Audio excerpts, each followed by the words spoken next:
Today I'm at Pathways of Southwestern PA, and we're going to take a deep dive into some of the specialized programs offered for children. Hi, and welcome to Connecting Our Community.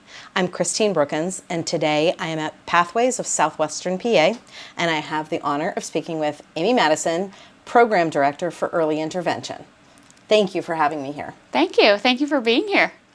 It's fun to learn about all the great things that Pathways does, but I'd really like to hear, there are folks out there that don't even know what early intervention is. So let's start with that base. Sure. Can we talk about that? Sure. Early intervention is a free program to families. We offer speech therapy, physical therapy, special instruction, vision therapy, nutrition therapy, occupational therapy.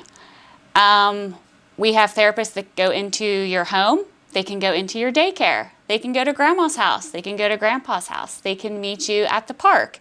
It's a free service. There is no insurance. There is no cost to the family at all. And what we do is we work on any developmental delays that your child birth to 3 might have. And the best thing about it is you can self-refer. So if you feel like, hey, my child is not crawling, you can call up the number and you can self-refer, or you can have the pediatrician call and refer you to early intervention also. That's amazing. I'm overwhelmed already. So let's go back. So you serve birth to 3. Yes, we serve birth to 3. And you talked about doing it in various different settings. But these are all children that have a developmental disability, or is it simply that maybe they aren't hitting their milestones with all their peers? A little bit of both. Okay. So they can have a developmental delay that they find on the evaluation that the service coordinators do at the intake. Or you can also just say, hey, I was at the park with some friends and noticed that their 12-month-old was crawling, but my 12-month-old isn't close to doing that. And so that's where, we can come in and we can help you, give you that little nudge, and so that you can be crawling at the park with your buddies. I love it. So, the birth to 3, a lot happens in those 3 years, and the milestones, and looking at what is going on with other children gives you some kind of a starting point. But is this something that is initiated through a pediatrician typically? How does it usually come up? That's why those visits to your pediatrician is very important that first year of your life. Okay. Because the pediatrician does a very thorough visit at 6 weeks, 8 weeks, 3 months, 6 months, and they can actually take you through some milestone developments of their own. And when the pediatrician sees, I don't think there's a big concern, but a big enough concern that maybe you should get some early intervention to come in and give you that little nudge. Okay. And that early intervention, obviously we're here at Pathways to talk about what you do, but just in general, is that initiated at the county level? It is.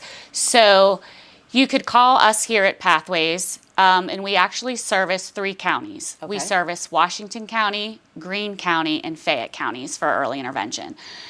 So there are 3 separate numbers for whichever county that you live in that you would call to get the process started. So you would start at the county level, and they would set you up with a service coordinator, and that service coordinator would then call you back and set you up with an intake. And they would come to your house, get some background information, what your concerns are, and then you would get a second visit from that service coordinator, and you would be met with an evaluation team.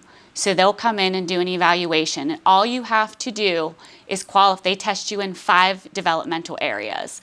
And all you need to do is qualify in one of those developmental areas, and you can be qualified to get whatever service that you want. You don't need to if you just qualify in the gross motor area, that does not mean that you only qualify to get a physical therapist. Okay. You can get the physical therapist, and then if you're saying, well, hey, I don't think he talks that much either, okay, let's add speech too. So let's go through those. You mentioned speech and gross motor. What are our other 3 areas? So the developmental domains, they test for physical, occupational therapy, which is how you use your hands how you use your mouth. They ask you questions on how you're feeding. You asked me too quick. Cognitive, receptive, expressive.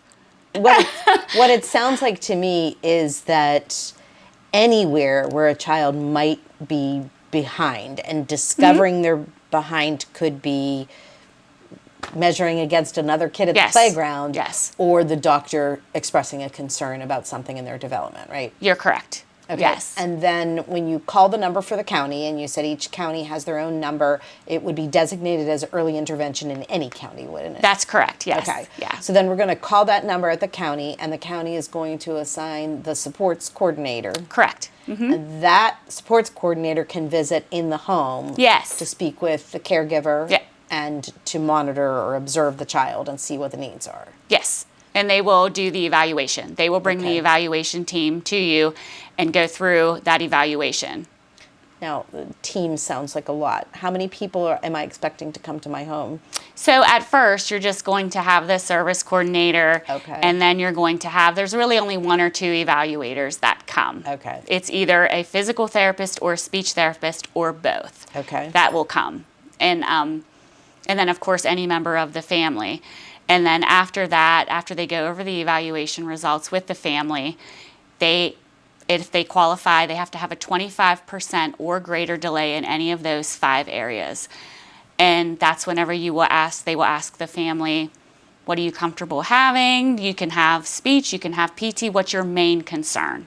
And that's really what they focus on, is what mom and dad caregivers' main concerns are and what they really want the help with. And we were talking about here at Pathways, you're not providing these therapies for children in-house at Pathways. You're going into the family home or the community to do that. That is correct, yes. Yes, or daycare facilities. Okay. We can go to daycare facilities.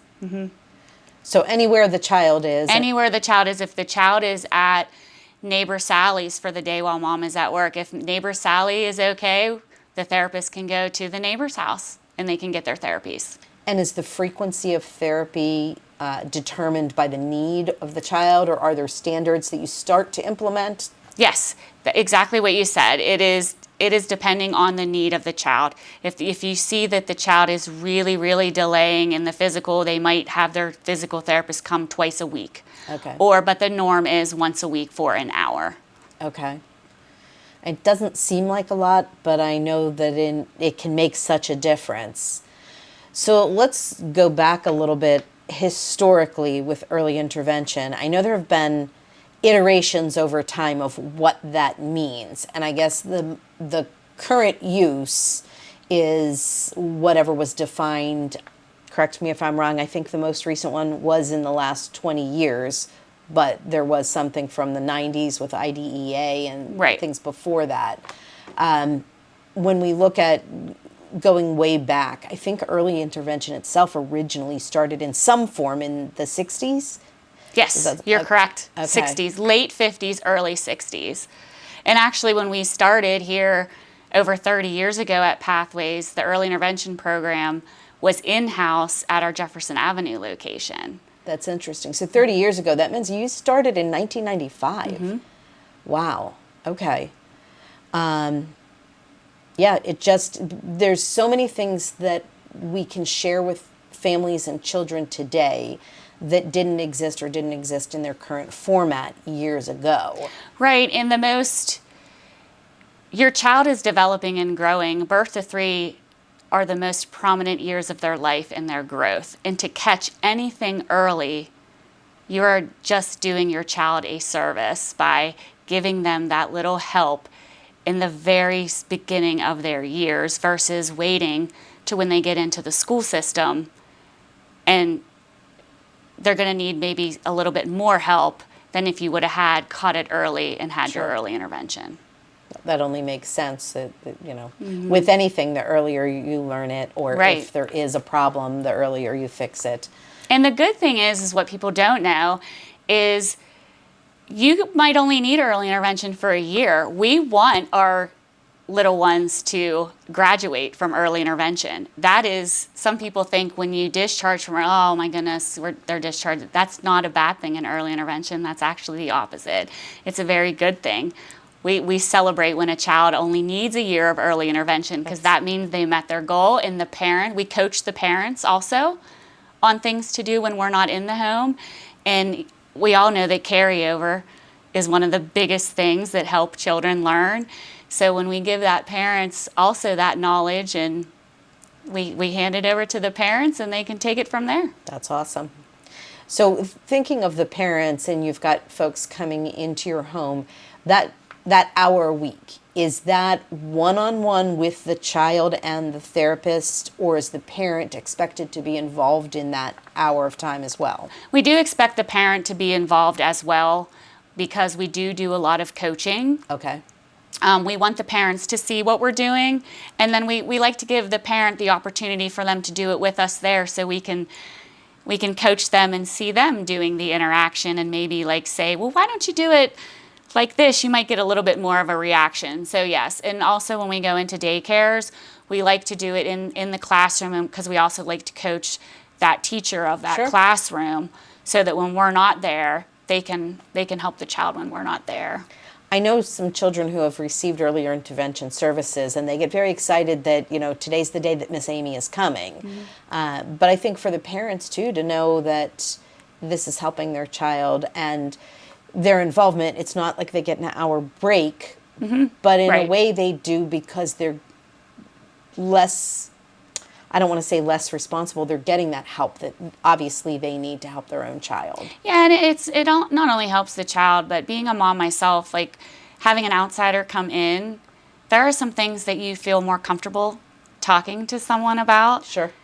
That you can kind of trust, and that not only are we there to help the child, but we're also there to help the mom. Like, talk to us, like, what's happening? Like, what's the reason why this is happening with your child, or why you get frustrated when this happens, and you really find out a lot that's happening in the home, and you're really there to help the whole family, not just the child. Well, so let's talk about that. There's a couple different things in that when you're there to help the whole family. So Miss Amy's coming in to help little Johnny, but little Bobby is there and wants to play as well. How is that handled? That's sometimes even better. Okay. Because sometimes you can get a lot more out of a child when you have another child present. You can get a little more of the social things out of the child when maybe if it's just you and Bobby and Grandma, Bobby doesn't like to talk much, but when you bring Jimmy in, there's a whole new personality, and so that takes you down a whole different learning curve of like, okay, well, we've seen him do this in a social setting. So yeah, we welcome all siblings. It's great when you have a house full of siblings, because they are a huge help and they love to help. So yeah, we are a very family-centered program. So what would you say to a caregiver who hears this is available and sees a need but is afraid, I don't know about letting a stranger into my house. I don't know if I want somebody in here. What would you say to that parent or caregiver? I would say to that parent or caregiver to ask questions. I would also have them call. Okay. Call me. I would love to walk someone through and to ease them and to let them know that, it is difficult having an outsider come into your home, especially in the day and age that we are living. But I would just talk them through it and how positive it can be for not only the parent but also the child, and just try to comfort them and give them as much knowledge as I can about the program. And I would certainly say absolutely to any parent out there, take any advice you can get, take any help that you can get. But I do understand it can be invasive. So I'm glad that you're open to having those conversations. Yeah, and just ask your toddler group, ask your play group, ask questions, and you're going to find someone who maybe 5 years ago had it for their child, and they'll be able to explain to you the experience more. Yeah, I think if you turn around enough times, you're going to find several families that have had someone that receives early intervention services. So when we look at who receives them, you talked about the beauty of a graduation, and you can provide them birth to 3. What is the average age that you're serving then? We sometimes get referrals from the hospital. Okay. As soon as they go home. Especially if they've had a long NICU stay.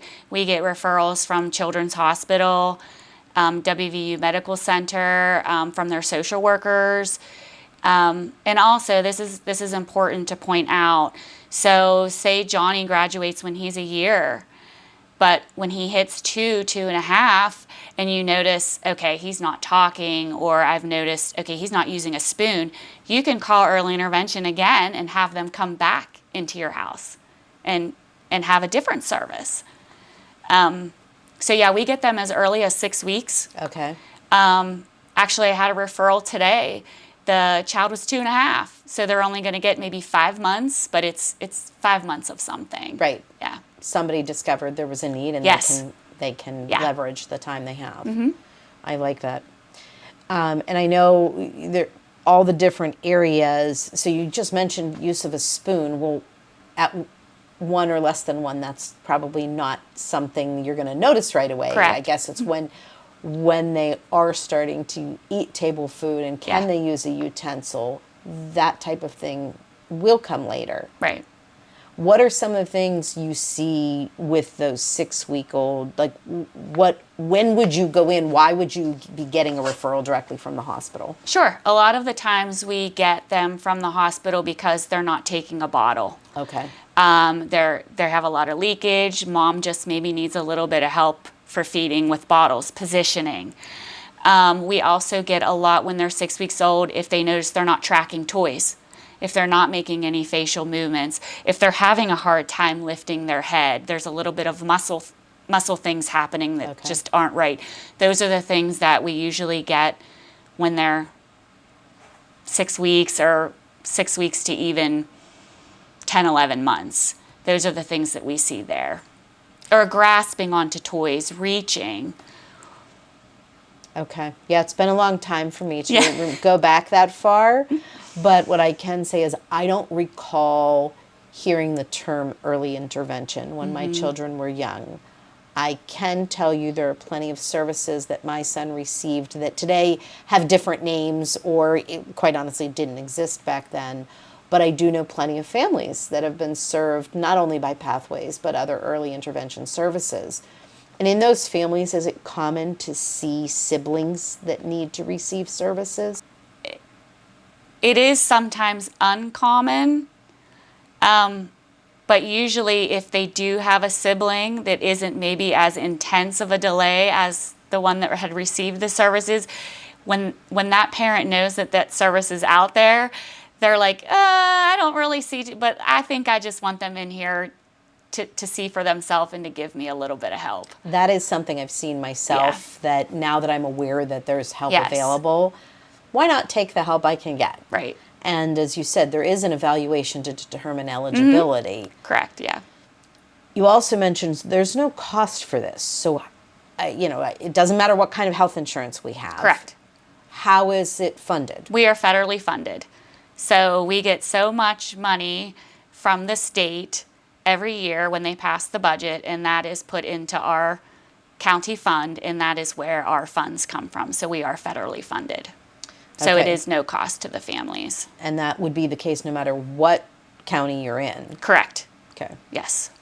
So what would set Pathways aside from other early intervention programs? What do you think that you really do that's special?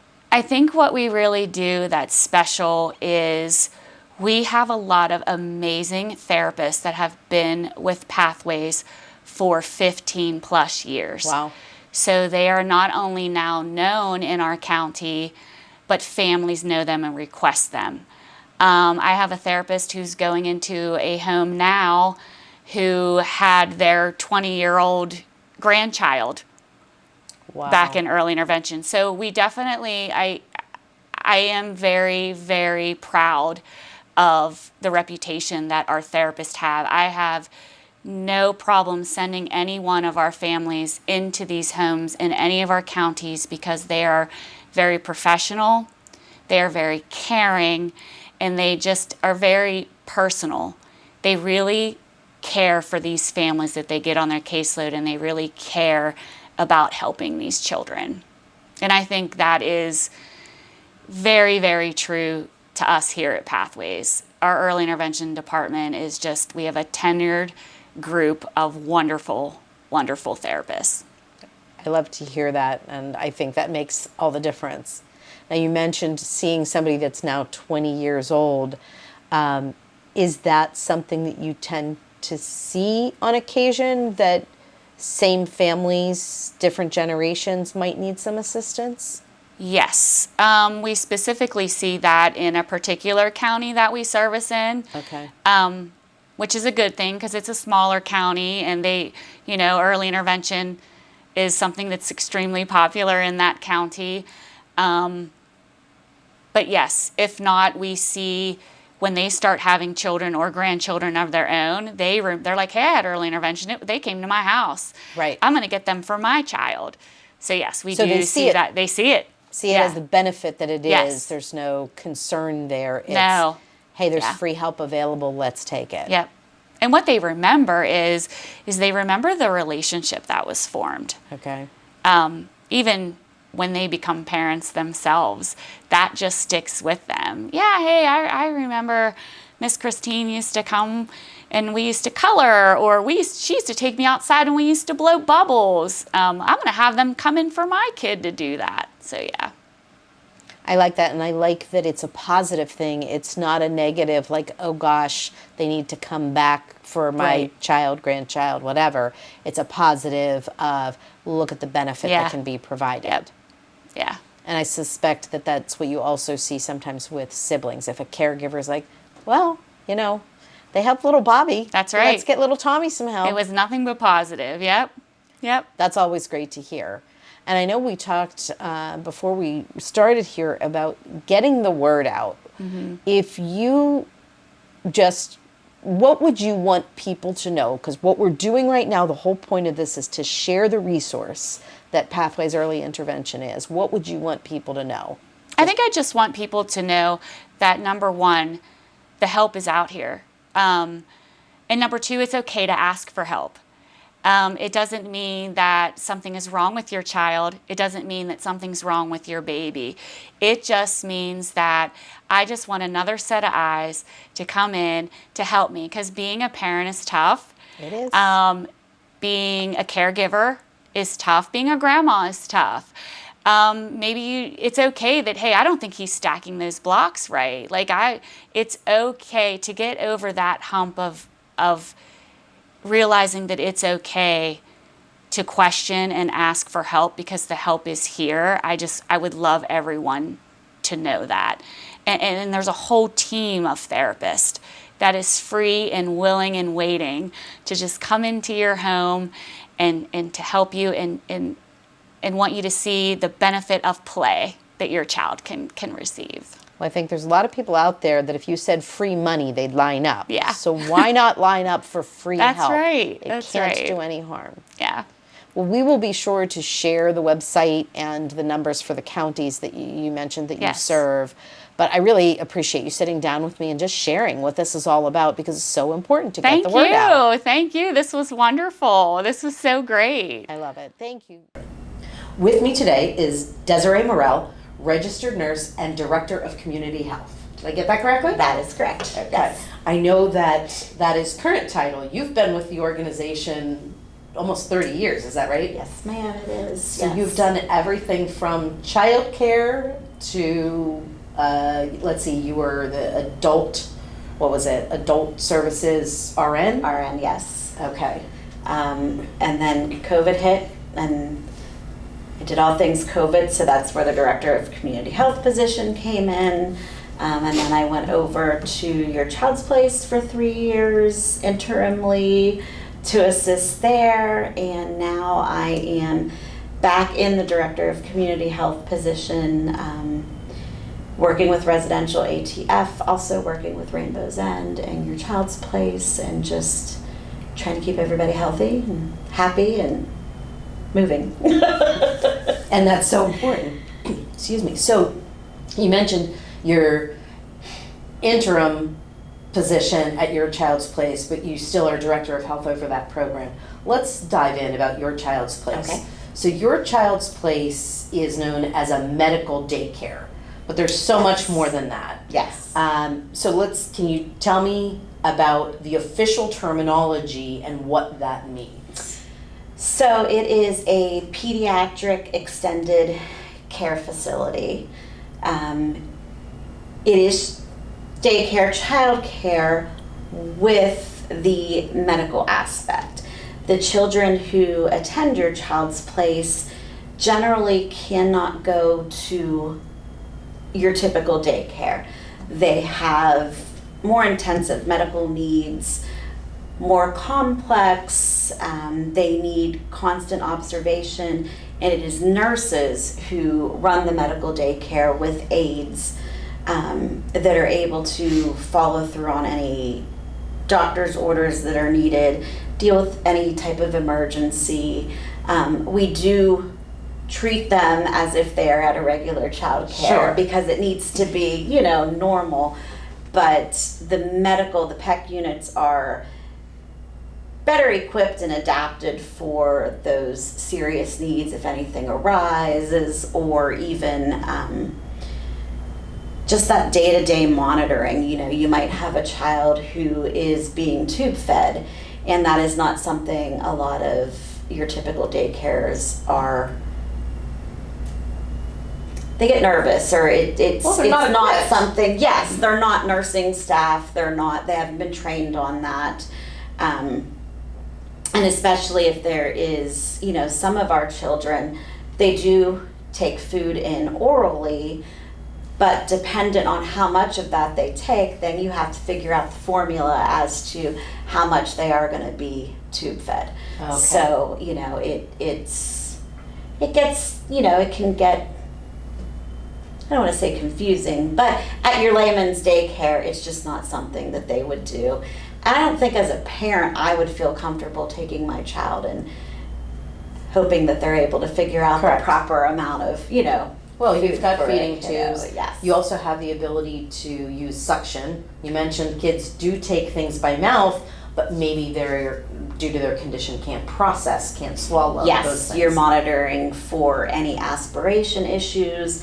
A big one is silent aspiration, which a lot of people, think, oh, well, how do you know? And it's maybe a day later and we're doing an assessment and can hear something in their lungs that wouldn't have been done at, a general daycare. And in that assessment, if we notice anything off, we're able to contact the doctors, the medical staff, and say, hey, we're hearing this. What do you want us to do? Do you want them to come in? Do you want us to continue to monitor? And then you let the parents know also.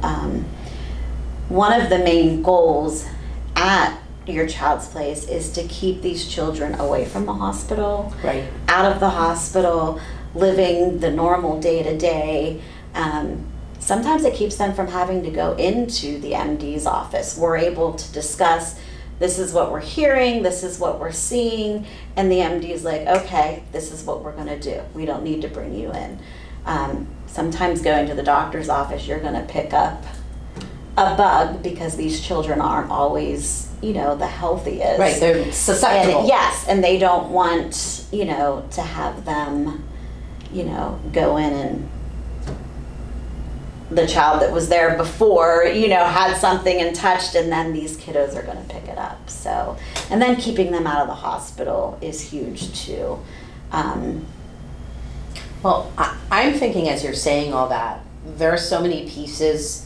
I mean, we could dive in and spend so much time on all of those. So first of all, the kiddos that you serve, they are what ages? They can start at 6 weeks, and then right now we are up to 10. Okay. The reasoning for that is the children get bigger, some of the needs get a little bit more in depth. But the children, as long as any childcare starts at 6 weeks per the state, so as long as we have all of our ducks in a row, they can come in at that age. We do see sometimes kids are a little bit older, Okay. Parents might not be as comfortable, or it is not your normal process where, hey, I want to bring my child to your center, and 2 days later, paperwork's done and they're in. So, Right. yeah, sometimes they're a little bit older.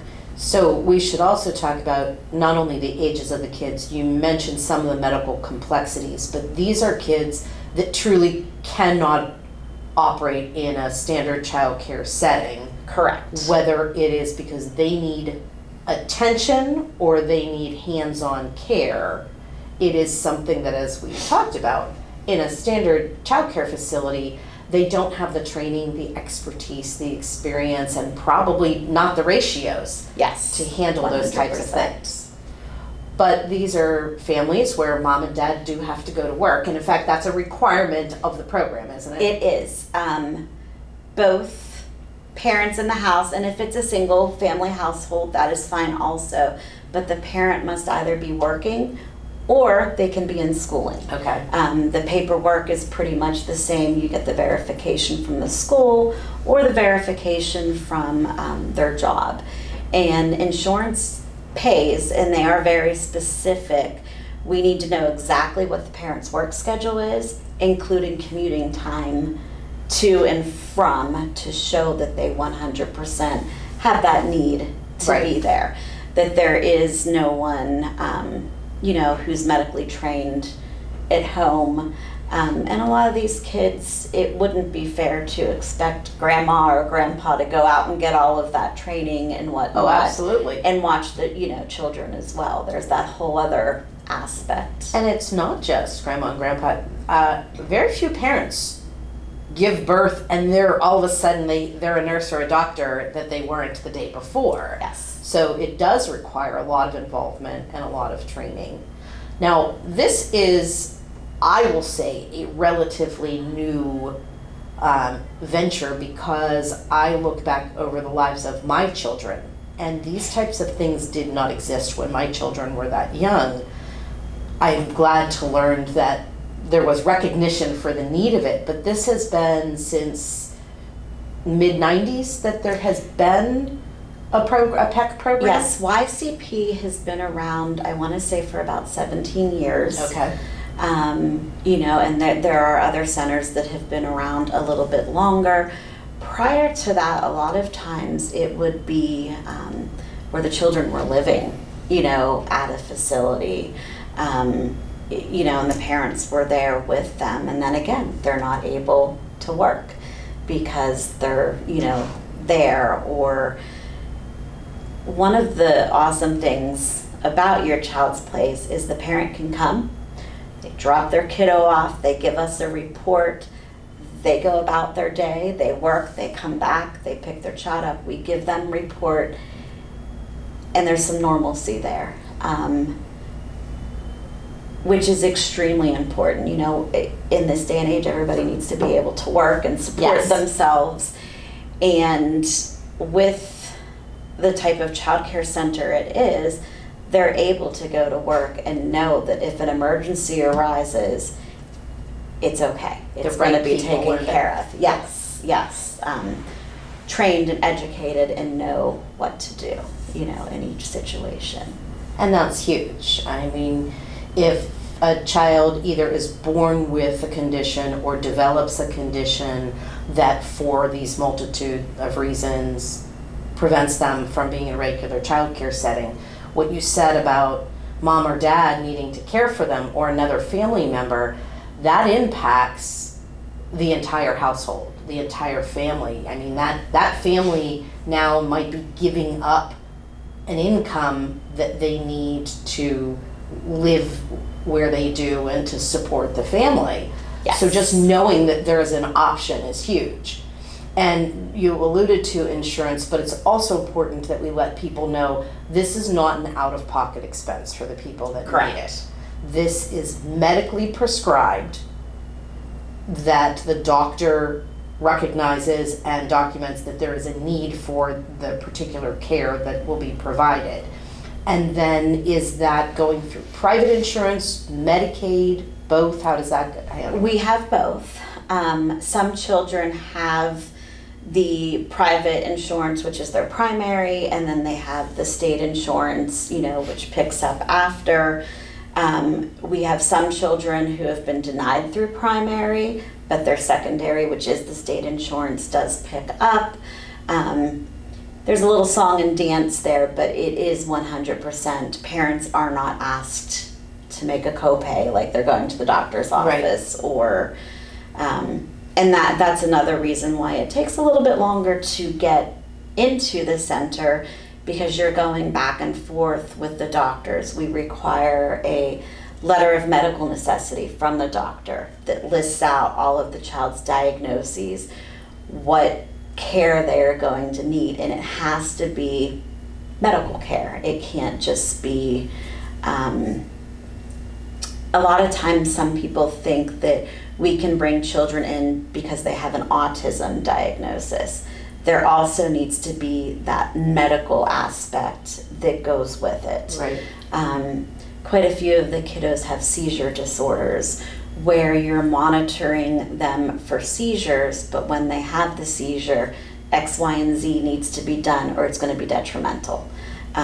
So there's multiple avenues to look at. Each child is different, but you 100% have to have your ducks in a row before yes. Insurance will give the authorization. And then also within the notes, the children have a medical chart, which also has to reflect the care that has been ordered is being done, on a regular basis. So that's going in the nursing notes when the children are being assessed. And then we're reporting back to those doctors' offices. This is, some children are monthly weights, some children are weekly weights, but we need to make sure that information gets relayed back to the doctors' offices. So it's, 100%, everything has to be aligned. But again, it's medical, it's insurance, we have to make sure. It is absolutely medical care that is being provided, and you do it in a child-friendly setting. Yes. So they're also getting that social aspect that they yes. may not if they were in a hospital. And we work quite hard. The amazing thing about these kiddos is they generally don't even realize that they're sick or something is different. And yes, they're interacting with other kiddos who, they're not the only child there with a feeding tube, or, maybe one of their friends is not able to walk. Maybe they just roll, but that's okay. That's, they don't look at one another as what's going on. Like, that is their normal. They're normal. And the staff that are working with those children also work quite hard to make sure that they are getting, yes, you need to cover A, B, and C of their medical care, but they also have developmental needs. They have social needs. Sometimes somebody just needs hugged. You know what I mean? Right. Like, they're having a rough day, or it's the same thing as coming to a normal daycare. Drop-off can be difficult because they don't want to detach from their parents. Sure. So you're working on that, letting them know it's okay. We've got you. You're here. And if you're in one of the typical, it's the same thing that you're seeing, but you're throwing in that medical stuff. But it's not, okay, you're here for this and this only. That tender loving care aspect is still there also. Absolutely. Yes. And then you also partner with other care providers. You're able to help for those children to receive therapies that they need. Yes, during 100%. The day. So physical therapy, occupational therapy, speech therapy. I'm sure there's more. Yes.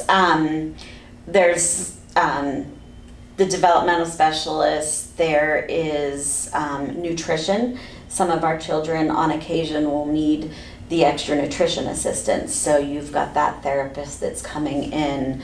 A lot of times they'll come in during mealtime to work with the children. And it's also an awesome collaboration because it helps you become a better nurse and a caregiver for these children. You're able to see exactly what these therapists are doing, and we're carrying it over into the care when the therapists aren't there. We're working to teach and educate the parents as well as the therapists do.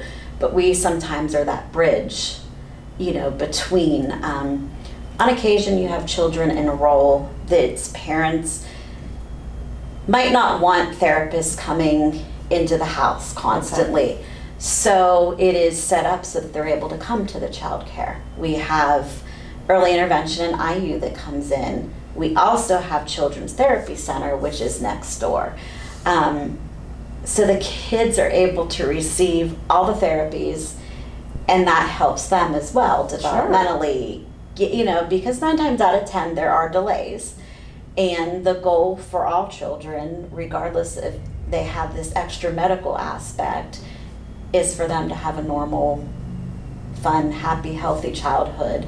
And if therapist coming in gets them where they need to be, that is A-okay.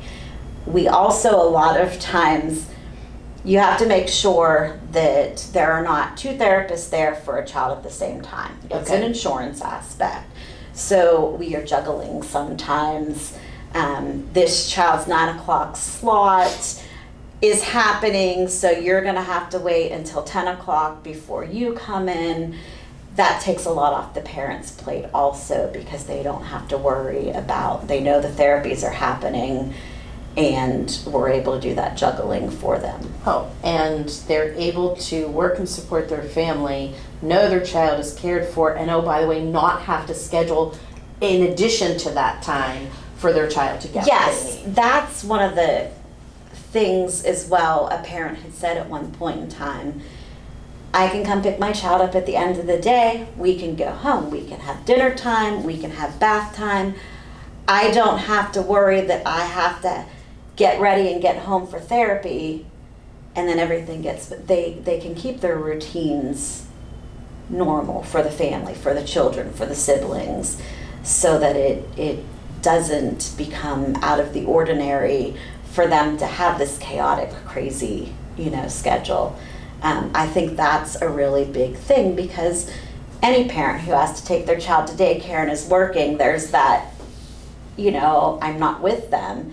So that time that they do get to spend with them needs to be as meaningful as possible. And if they don't have to worry about a therapy session and they can just be mom and dad at home with the whole family, that makes a huge difference. It absolutely does. These kids are very medically fragile, and for the parents to be able to breathe a sigh of relief and know they're in the good care of trained medical professionals at your child's place has to give them a lot of peace of mind, right?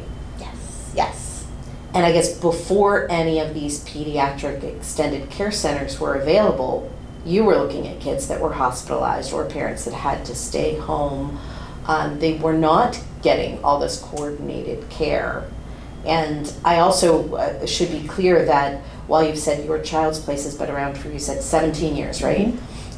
You serve a large area. It is literally southwestern PA. Yes. You're located in Washington County, but your service area extends all the way from the city of Pittsburgh to the West Virginia border, does Correct. it not? Yes. Yes. The parents, if they have the means to get them to us and we can get them approved, we have the means to take care of the children. We've had parents in the past, a mom lived in Uniontown. She was going to Penn Commercial, which is in Washington. So the child came to us while mom was at school, while mom was doing her clinicals, and picked them up at the end of the day, would go back home to Uniontown. Now that child is no longer with us because mom graduated out of the program. The child also graduated out of the program because the care that he no longer needed the nursing care. But we have the ability, to do that. It doesn't have to be long-term care either. It can be short-term care. Somebody has the need for surgery. It is a little bit different that, you celebrate when the children can't come to you anymore. Correct. Because that means that medical need is not there. That's not always how it goes, but it is a little bit different in that if they can leave you, that's a good thing. That's, so. They too are graduating. Yes, exactly. We had a little guy at one point in time who was with us because he had failure to thrive. and some chromosomal issues and whatnot. And he turned 3 and no longer needed the G-tube.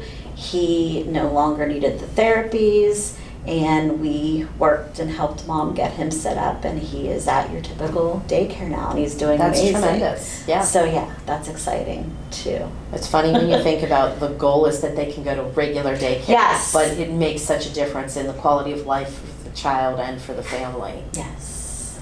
And I think, you know, I do want to make sure our audience understands, you talked about the documentation, the need for a prescription, this is not just, oh, hey, there's free childcare out there. Correct. It is truly prescribed medical care. And there are regulations for insurance and what qualifies as a pediatric extended care center. But so glad to know that we have one right here in Southwestern PA and to hear the wonderful work that you do. Yes. And I appreciate this happening because we're trying to get the word out. COVID did a really big hit on medical care, period. Absolutely. And they were calling, do you have space, do you have space? Sorry, we have a waiting list, so we quit getting the calls. So the goal is to work to let them know we're not that we ever went anywhere, Right. but the amount of children we were able to take in was lower. We've opened up to where we can bring more kiddos in, and we want to be able to do that to help more families, you know. And you've hired more staff. Yes. You were the interim clinical director. Now you have a full-time clinical director. Yes. So that's good to know also that you're able to serve more people. And, you know, I'm just so impressed that this is a thing now that as I said, this entity or type of entity did not exist just a few decades ago, and there's so many people that really could have benefited from it. So I really appreciate you sitting down with me and giving me the details on all of these things. If there was one last thing you wanted to tell the world about your child's place, what would that be? Oh my goodness. It's just an amazing place to be. The people that work there, the children that attend, it's not looked at as these poor children, this child, it's these amazing children, and we just enjoy being able to assist the kids, the families, and just keeping life as normal, as possible for them. Well, as a parent of a child with multiple disabilities, I can say I appreciate what you do here at Pathways, and thank you for taking the time to share this story. Thank you. Thank you very much.